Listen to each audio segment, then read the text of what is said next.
आज दहीबरा खाइया आज आम कैंटीन खाइबुनी चलो। तो राधे राधे सांग माने तो आज थिला गुरुवार तो आमर टिके भी इच्छा नाला कि खाइबा हॉस्टल तो आम सब पड़े जाइलु दहीबरा खाइबा तो तापर आम जाई पहुंची जाइलु दहीबरा दुकान रे तापर मौसा स्टार्ट कर देथिले दहीबरा बनैबार प्रोसेस।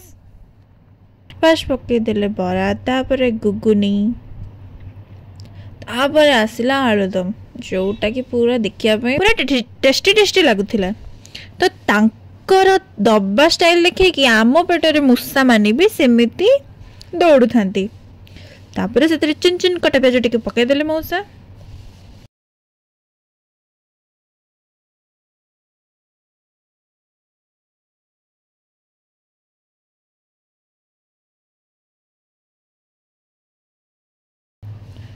तापर पड़ीगला खटा दही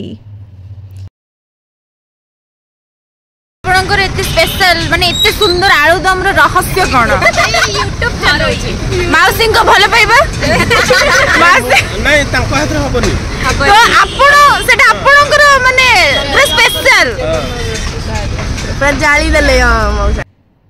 तो फाइनली पळे आसला दहीबरा आ दहीबराटा भी बहुत टेस्टी थिला। दहीबरा खाई सारा दही पानी ना हबो ना तापर आमे पी देलु दही पानी।